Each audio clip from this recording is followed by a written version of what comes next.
Welcome your host, Caddy Frink, as she leads discussions about substance use disorder and the journey to recovery. You're listening to Redefining Recovery, a recovery revolution.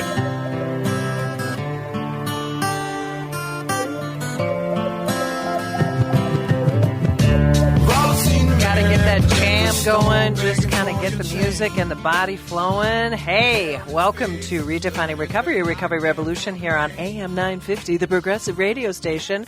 My name is Caddy Frink. I'm back in the saddle again. And who's across the table from me? Hi, Caddy. Cynthia Mungia. And who are you? Cynthia is the executive director for Minnesota Recovery Connection, and sometimes she does know what she's doing and where she's at. And sometimes we talk in the third person just because. Well, welcome, Cynthia, and welcome everybody who's listening to the show.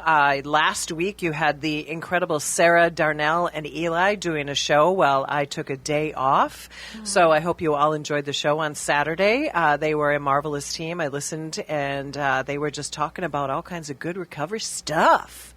So we have to start off the show like we always do. Cynthia, what's right with you today? You know, the best thing about today was that I was able to not only take my dog, Lola, out, but I put a harness on my visiting cat, Peach, and Peach went for a walk, and that was just the sweetest thing. It was so adorable. I was just, you know what? It's the little things that make just the day absolutely amazing. I so need to see a picture of this. Oh, my heavens to Betsy. And I took a picture. Okay, I'll have to see that. Might have to post that one just on the radio show Facebook page, because that's something to behold. Cats and harnesses are not necessarily a very good combo platter. No, she did good. Did she? She did. Very nice. And so, Caddy, now tell me, what's right with you today? What's right with me is I'm back in the saddle. Love doing this show, y'all. It just is my dream come true, as we all know. What's right with me is that it has rained a lot, and I'm a gardener. I had a very busy weekend working an event that I do, and I was dead dog tired over the weekend, but I got out there and I got into the doit. Okay. So with all this rain, my garden, just like in the last couple of days, has just flourished. Okay. And there is something about me and the dirt and the things that grow, the things that I get to nourish, not just with the ground and the things, but it nourishes my soul. Yeah. And I've got like a tree that's flowering pink flowers right now. I've got bushes that are flowering white flowers right now. So everything is just a bloom in my garden. And things are just beginning to really... I've got a plant that hasn't bloomed in years on my boulevard. And it's got this big, beautiful pink poof. I don't even know what the heck the flower is. But I'm just like... So I walk around and I'm just like happy. So I could talk about gardening for the entire show if one gave me the opportunity. But I'm just so happy. Spring has sprung. It's been raining, and I get to get out in the doit. One of the things that I've learned about our life and how we present and what we share and what we teach is that we can apply gardening to our life. Absolutely. Because if we look at our community, we are a big garden. And there's things in our garden, beautiful flowers, shrubs. There's also the bees and the worms and everything that makes that garden bloom. And that's our community. Well, it is. And I will go down the reels in the Facebook, and I'll get into something. And one of the things I love to watch is there's a lot of yard people who do free mow Fridays. Okay.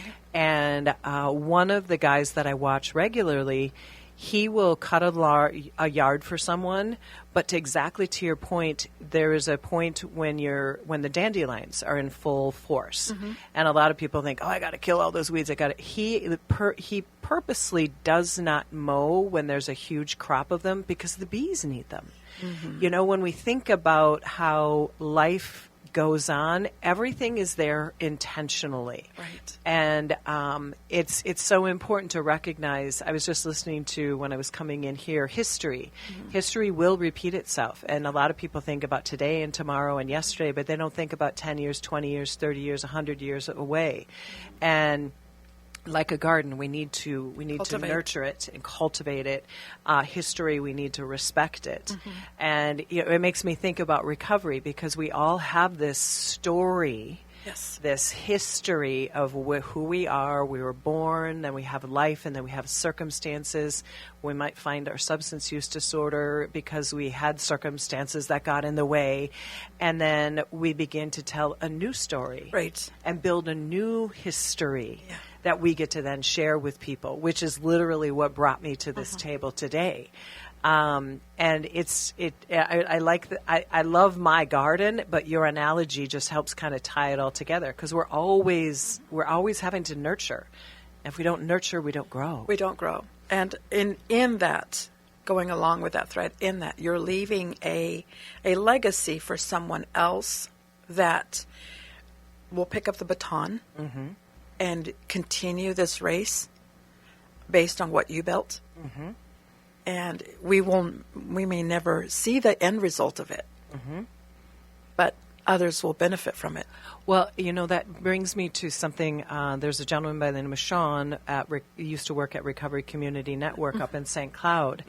And it's just so interesting. He reached out to me today. So Sean now works, I can't remember what organization he works for, but he was reaching out to me. MMPRA, I think. MMPRA, yeah. Minnesota. Peer Recovery Alliance. No, I can't remember. It's up in Duluth, or up in St. Cloud. But Sean reached out to me today, and he said, Caddy, I'm developing this thing. And he said, I'd like to give recognition to those who impacted me. He says, do you mind if I put your name in? And I said, absolutely. I said, that would be kind of you, unnecessary, but kind. And then I said, but please understand, I am walking in the footsteps of the other people that got me to this point. And I named them: Chris Kelly, Wendy Jones, Cynthia. There's a Nell Hurley, who's no longer with us. She passed away, but she was the originating founder of our Minnesota Recovery Connection. As an executive director, we walk in the history, in the feet of a lot of, at this point it sounds like women, but there's a lot of men out there too. Yes. But these are the people. And so to your point, and to this idea that we're not doing this alone. No.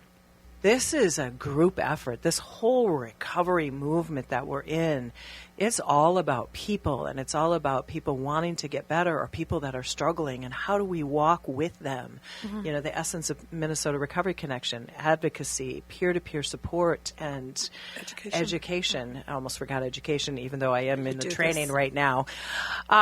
If we don't step with people, people can fall apart. They do. And we can only do what we can do, but what we can do is we can walk alongside people. I'm currently in a training on Zoom right now. I got Sarah Kemp on my side saddle here on the radio show.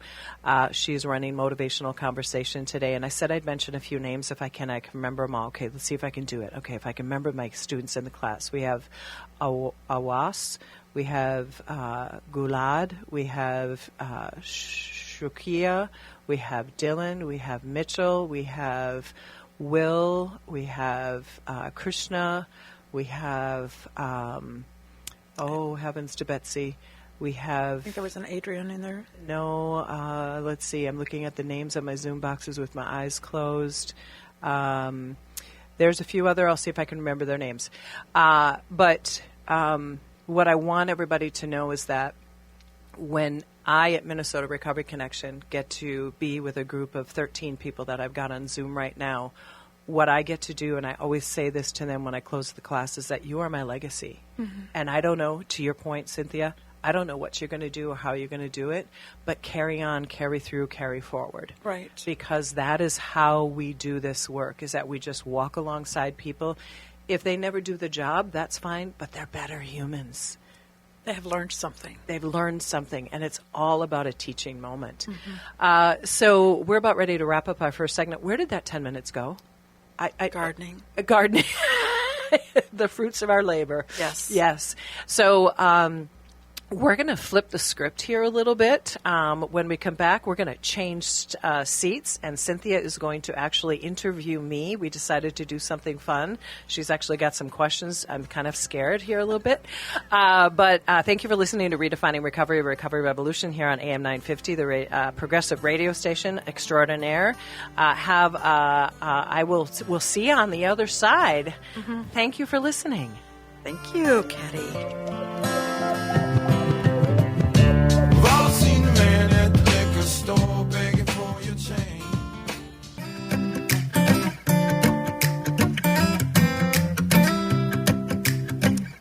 Well, Caddy, hi. Hi, Cynthia. We've just done a complete role reversal here. I know. It's like, hey. Well, this is the first time I'm actually getting to host a portion of this radio program. Wow. This is a big deal. This is a big deal. There's a lot of moving parts that I don't pay attention to when I'm on that side of the table. No, the other side of the table looks very different, doesn't it? It does. There's that responsibility. Yes, there is. We can all learn from our next steps in life. So this is exciting. So in today's recording, or in today's program, one of the things that we talked about is I get to ask you some questions. And when I thought about that, and I was like, what is important for us to know this season, this month? What do we want to share with the community? What type of education do we want to provide to the community? We talked a little bit about gardening and cultivating that. One of the major parts of Minnesota Recovery Connection is education. It's one of our pillars. We have 3. We have advocacy, education, and peer-to-peer services. And those are the 3 pillars that we're beholden to within our mission and our vision. Yep. And I know that we haven't had a chance really to look at our mission and our vision probably in a little bit. Yeah, no, for sure. I really want to read that out to our community. I love as that. we begin this portion of our interview. So our mission is to strengthen the recovery community through peer-to-peer support services, public education, and advocacy.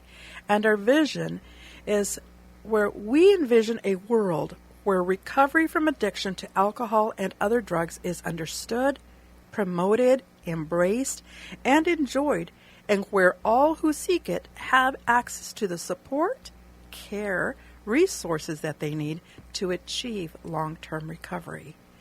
That is our vision. That is what we want to see. And we do that through advocacy. We do that through peer-to-peer support services, and we do that through education. And as we go back to our education piece, some of the things that I've learned in being part of Minnesota Recovery is that these 3 focus points, these are not sustainable services. Not really, because they fall sort of by an expectation that they're just there 'cause. But that's not the way it works. No. These are important factors in providing recovery support services to the community. And to be able to do this type of work requires funding. Does it take money to run things, Cynthia? Even though it's free to our recovery community, it's not really free. Well, I want to just clarify. It's not free to the community. We offer scholarships to some, but yes, we offer it as an available opportunity. And so when we do offer the scholarships, the individual's able to receive this Recovery Coach Academy, and they're able to go through this 46-hour training, and they are all the better for it. Totally. They've learned so much. Tell me a little bit about what happens in the 46-hour training. Well, it's an extensive process. When I first came into working with Minnesota Recovery Connection, I was kind of like, how do you fit 46 hours into a week? And I'm like, oh, there's a method to this, which is people have to fill out an application. And that application has a requirement of, why do you want to do this work? Because a lot of people think, oh, that's really cool. I want to make money and I want to save people's lives. And I'm like, marvelous. But why do you want to do the work? What's your personal investment in this? Because it's more than just a job. It's really an involvement with humanity. So they write a statement that says that, and then I ask them, and we ask them to give 2 written references from anybody. And that requires some time to do those things. So that's where some of those hours come into play. Then we also have what's called a group interview. Used to be done in person way back in the day when I took the class back in 2016. But now we do it on Zoom, and we have a group interview. And this is an opportunity for me to lay eyes on humans. And this is an opportunity where I read the Recovery Bill of Rights, which is by the Faces and Voices of Recovery, which really is a document that says that people in recovery are afforded the dignity and respect around their humanity. Mm-hmm. But many times people in recovery maybe have a justice-impacted background, maybe have not been pillars of the community. We can get treated very differently, the stigma around substance use disorder. So we read that together, and it kind of begins to lay a foundation for people taking the class. Then I'll ask them some questions that were gathered from the Minnesota Recovery Connection staff and also some other sources about, here's some situations, here's some scenarios. What would you do if you put on the lens of a peer recovery specialist, which is not a treatment center and not, I don't want to just say a sponsor, but another kind of recovery journey that is more step-oriented or objective-oriented.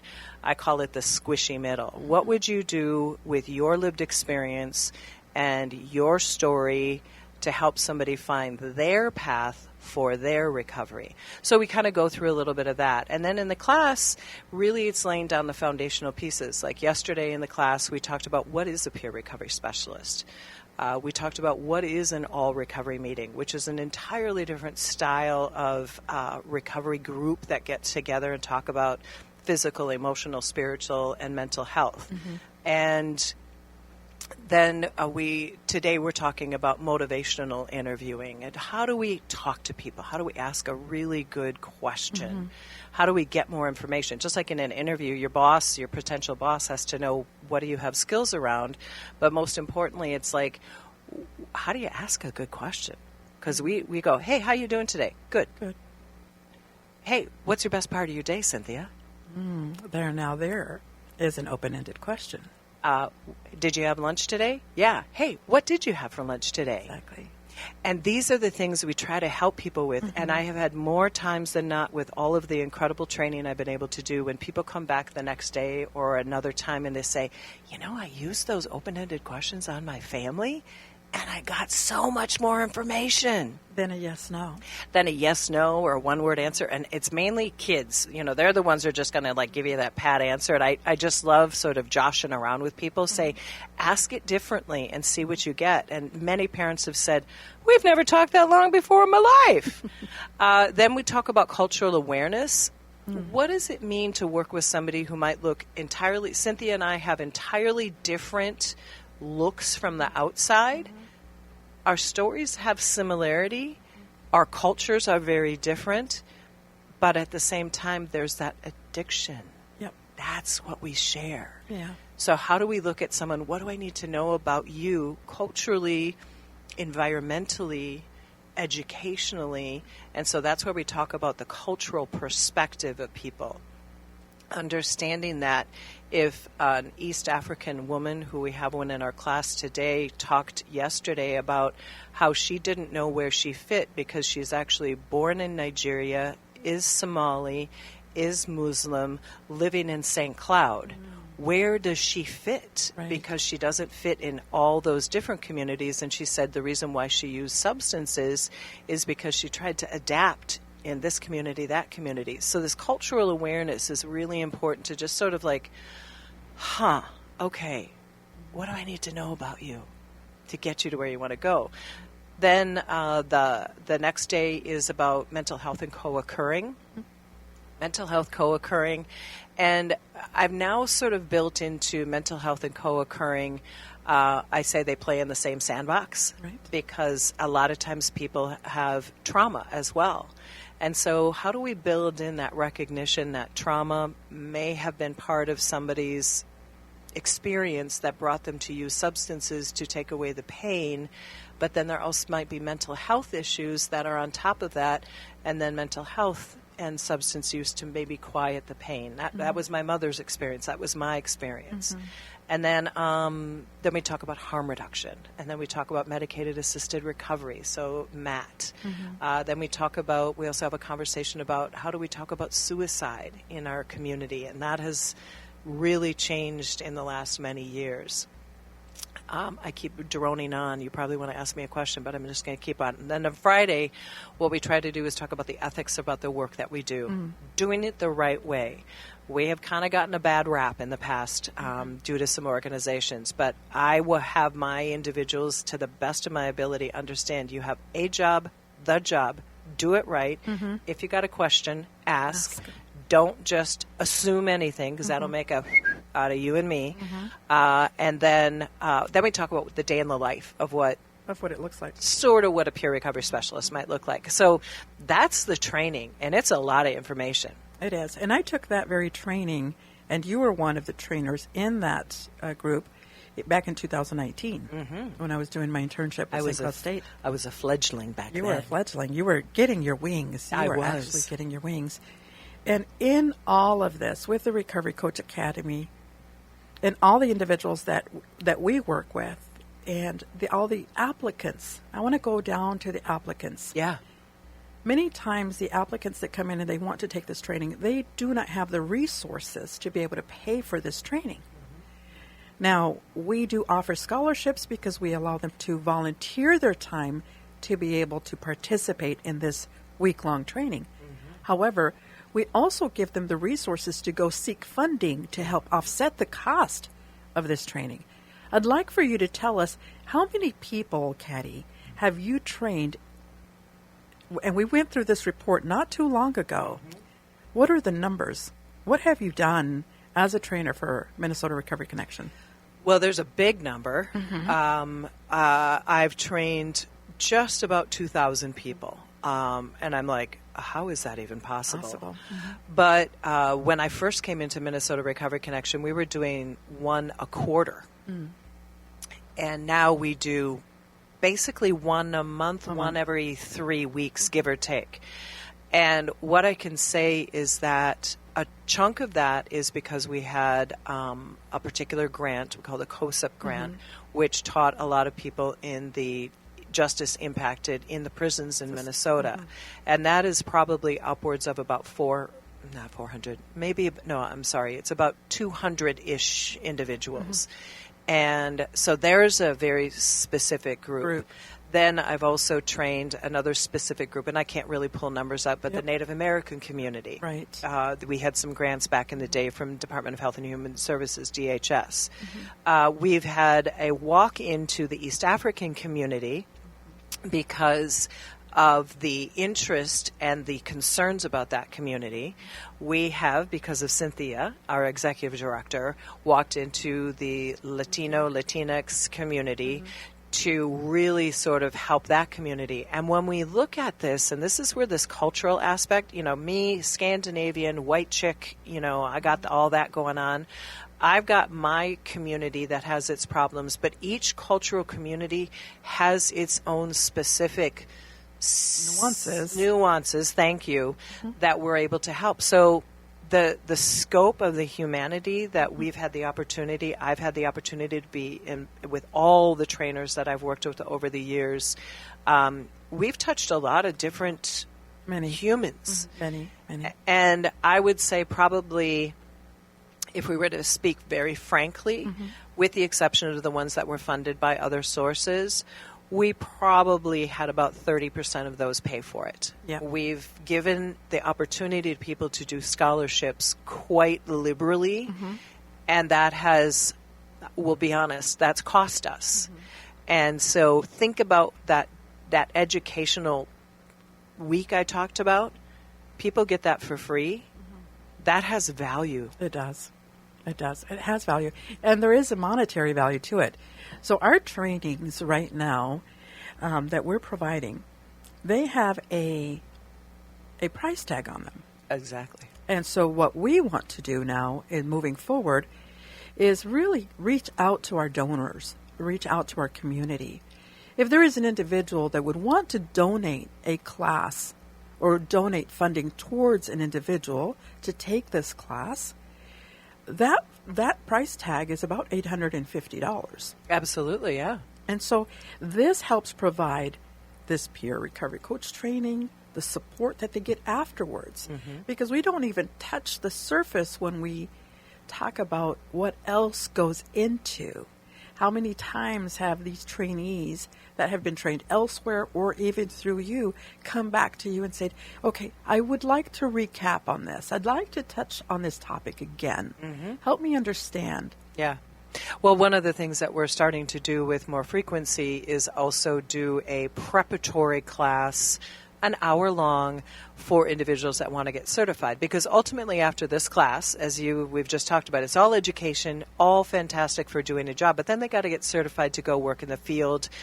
In 99% of the jobs that are available, someone has to get certified. So another thing that we offer at no cost or a donation we've asked for is an hour-long, how do I fill out the application for the certification? How do I prep for it? What do I study? What do I need to be aware of? So, this educational part, this advocacy, because that is advocating for the students in such a big way, because they're like, oh, this is so helpful. And then when they pass the test, the certification test, then I get the incredible email that says, I passed, it's wonderful. And I'm like, yahoo!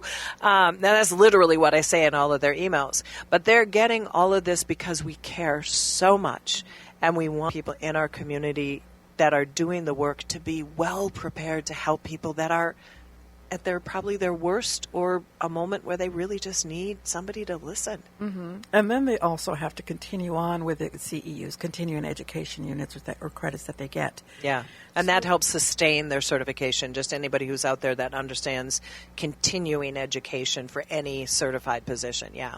And that's a requirement. Absolutely. Once you get certified, if you let it lapse, then it could be a problem for your employment opportunities. One last question that I have for you, Caddy, and this question is for myself as I go on to look at MRC. What would be the most meaningful, if you were to just take a second and just to think about the work that you do, what is the most meaningful part of your job, and how does that create impact in the community? What is the most meaningful part of my job, and how does it impact the community? When I see, I'm closing my eyes to gnaw on that. The most important thing to me is when I see someone come in on the first day and they're a little anxious, and they're a little worried, a little scared. They got this tall, crazy woman coming at them with all this information. And by about a day and a half, all of a sudden their shoulders relax, and they're sitting in, and they're like, oh! And that happened this morning. Now I understand. And then by the end of the week, that same person is understanding who they are and the role that they can play in their own journey. And then what can they give back? Because they have a sense of confidence. They have a sense of understanding. They have a sense of the unique position that they've had the opportunity to share with their fellow students. Yeah, I give them the information, but really what it is, it's about that relationship that's developed between their fellow students. And all of a sudden there's like this energy in the room, and there's this feeling of like, I think I can do this. And I think I'm pretty okay. Because a lot of the people come in still a little unsure, a little bit broken still, and they walk away and they're like, yeah, I'm okay. I got this recovery thing. And what that gives to the community is it gives them another ally. Yeah. It gives them somebody to say, it's okay to not be okay. Maybe I can help you walk. Maybe I can help you get to a better place. The gift that I get, and I usually cry at some point during the week because I see these beautiful fledglings, young, old, different cultures, different humans, just sort of become this like beautiful, new, fresh human. And sometimes they go out and they don't do the work, but they'll come back and they'll volunteer to fulfill their scholarship, and they're like, that was really a cool class. And I'm like, good. Yeah. That's what it does for me, and what it actually does for communities. And let me just say, it also does to those humans' families and friends. Correct. Because it is a wave. It is like I get to toss this beautiful chunk of education into this pond, and then it ripples out. My boyfriend's going to like that when he hears that. It's going to ripple out, and it's going to have a cause and effect exactly where it lands. Who knows? Some weeds are going to whisper, some waves are going to happen, some indecisiveness is going to go. But once it kind of lands, it lands someplace. And it does. It does. Now, I am the one that does all the bold asking. Yes, We're you do. looking for sponsors. We're looking for donors. We're looking for foundations. We're looking for someone. Ooh, and I didn't mute my phone. We're looking for someone who will absolutely say, you know what? I heard that radio program. I heard Caddy talk about that Recovery Coach Academy, and I want to be the one to give $850 for one participant to go through. Woohoo! We will take your money because it's going towards something that is so valuable, and it is increasing not just our workforce, but knowledge within the community, and it has that ripple effect.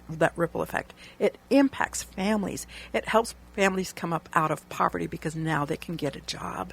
It's something that their life experience brought them this far. And meaningful. And it's meaningful. And I think that's one of the things that I take away very often. I currently have like 3 students in a class, extraordinarily well-educated individuals. Some have been LADCs, some have wanting to be LADCs, come from families that are a couple of psychologists as parents and people. And what they've done is they've said, you know what?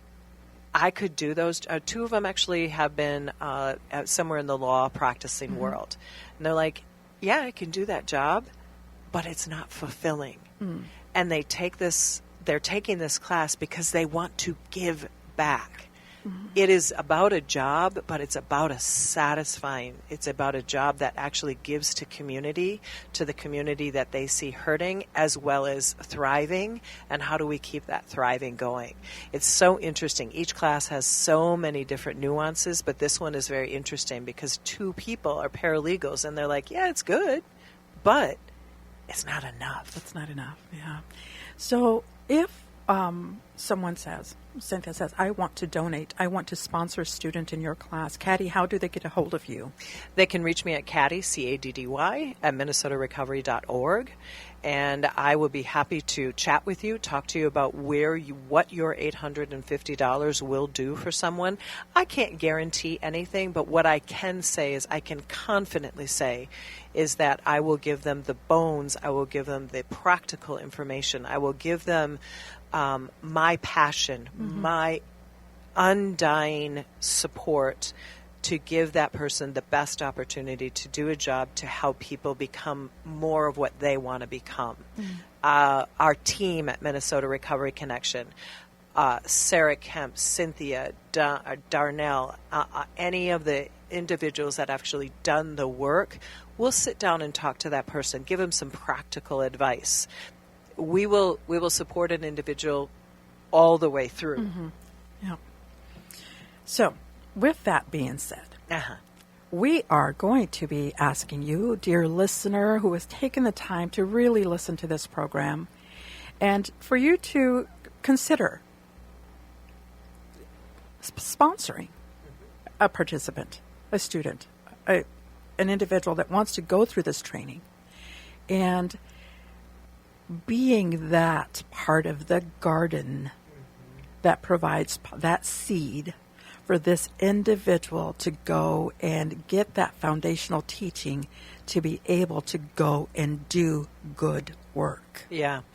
And I think also what can be said when we have our last segment coming up, I want to throw out the opportunity that if you are a philanthropist, if you are somebody who sees value, hears value, maybe you could even sponsor an entire class. Absolutely. You know, maybe there's a community that you know is in need of having this.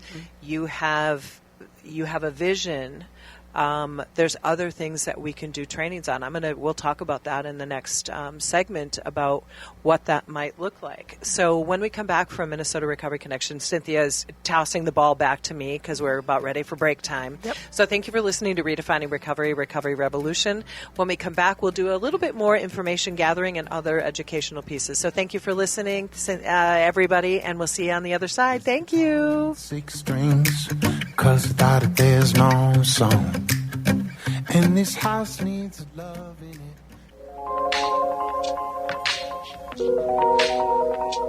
You just gotta love that. Oh, it's so great.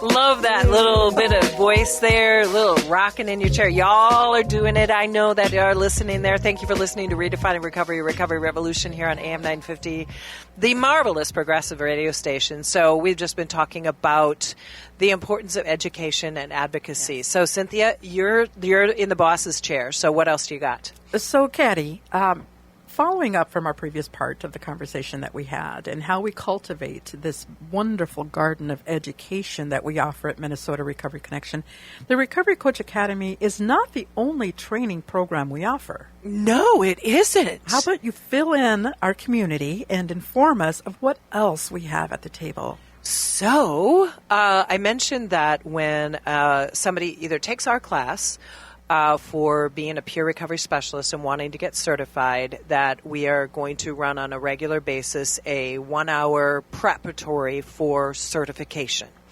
And this is really important because sometimes people have a little pause between their classes. And I don't care where you've taken your class, but you're concerned and you want to make sure that you pass your exam. We're going to help you out with that. We'd love a little donation because that's great. It just helps pay for our time and things like that. I just was an incredibly good opportunity to do the compassion fatigue. I've mentioned it a couple of shows ago. We had an 8-part series that was done on compassion fatigue. And compassion fatigue in the recovery world is one thing, but compassion fatigue lives everywhere in our society. Correct. And it is I would call it, I worked with Patricia Carter, one of our coordinators through AmeriCorps, put a very comprehensive 8-part series on what is compassion fatigue. What is it? What is the mental health and physical health issues? What are the burnout symptoms? There's a whole series that we're going to run at least several times a year. We'd love anybody to be part of that. Mm-hmm. We also are doing, my brain just went blank. One of the things I want to mention is that with the class that we teach at Minnesota Recovery Connection, I have no problem if there's an organization, an individual hearing this show, they're hearing a piece, they're hearing a part of our educational process. Mm-hmm. If you want to take a piece of that and you want to bring it into your organization and bring myself and another team member in to educate on what is motivational interviewing, right. What does that look like? How do we get our staff, how do we get our organization that's helping people get better? Mm-hmm. How do we ask a really, really informative question? We'll come in, we'll sit with several people. We'll sit down and we'll have a good lesson and a good interaction, a dialogue about things like that. I think the thing about Minnesota Recovery Connection and all the things that we do about education is that we can plug it into life. Exactly. Into businesses, organizations. Because the truth is, Caddy, substance use disorder lives everywhere. In professional realms, private homes, educational systems, factory work, everywhere. And we not only educate the recovery community, but we also have the capacity to go into organizations and educate their staff in healthcare systems, you name it. Yeah. Well, I always say that addiction doesn't give a who you are. It's everywhere. And what I want also to say that I think is super important, and that is, don't be afraid of it. Learn about it. Feel, maybe we can start a class of, an informative class about, I don't know what to do about my human that's struggling. What is it that I can do? Help them to be around them. And first of all, I'm going to say just love the heck out of them, because that's what they need more than anything, rather than be told what to do. You've heard me say that a million times for all of you. But we live in a world that is overrun with alcohol ads. Mm-hmm. We are in a world that substances are impacting a lot of people. We're also in a world where there's a lot of unknown and a lot of fear and a lot of questions. But we've got so many good people that want to help people. Right. And so we are able to do something real specific, and we can do something very general. And let us be part of your organizations, wherever you are, whatever you do. If you see a problem and you're not sure what to do with it, give me a call. Mm-hmm. Email me, Caddy@minnesotarecovery.org. I will be there I've walked through walked through a few organizations like, hey, I got this going on. And I'm like, here's how we could support you. Mm-hmm. So here in the next 4 minutes that we have left, what I'd like us to really focus on is how we bring all of this together, because it's not just education that we do. This also leads us to be able to do the work as a peer-to-peer specialist, become a certified peer recovery coach specialist, work with individuals one-on-one, but also it generates this great big desire to be part of the larger community. And part of that helps us to come together, at least with Minnesota Recovery Connection, during the month of September and do fantastic events. Mm-hmm. For example, all these individuals that we train, they all, for the most part, all of them come back and gather together with us at the Walk for Recovery at the state capitol, at Rally Caps for Recovery with the Minnesota Twins. And we do have those 2 dates that are coming up for our community. And we'd love to see sponsors that did sponsor a participant to be there as well, to see the outcomes, to see the impact that not only does this class have on an individual, but the impact that Minnesota Recovery Connection has, along with many other organizations, and the impact that it has on the community itself. We have families that go, because the families have been impacted by the recovery of their loved one. Mm-hmm. And on a personal note, every time I have the honor, the privilege to run around in my golf cart at the Walk for Recovery, which is September 12th this year at the state capitol, I can honestly say one of the greatest parts of my work post-training is when people go, hey, Caddy, you trained me. Hey, Caddy, you trained me. Hey, Caddy, you trained me. And I always say, I love you all, but I will never remember your names, because there are just a few thousand, hundreds of people out there. But let me tell you, this warms a girl's heart, because what I know is that people are coming to the Walk for Recovery, sponsors are coming, organizations are coming to support the everything around what it means to be on a recovery journey, whether you're impacted or you're somebody who is a part of another phase of, you're a family member, you're a community member, you're a boss, you're a distant relative of somebody that struggled with substance use disorder. Yep. So, we need sponsors. We need people to look at giving people an opportunity to take this class, do their best work, become their best humans. Mm-hmm. We have such an opportunity at Minnesota Recovery Connection to continue after all these 2009 to 2026. I don't know what that math is. We've been around a long time. Yes. And we continue to be that.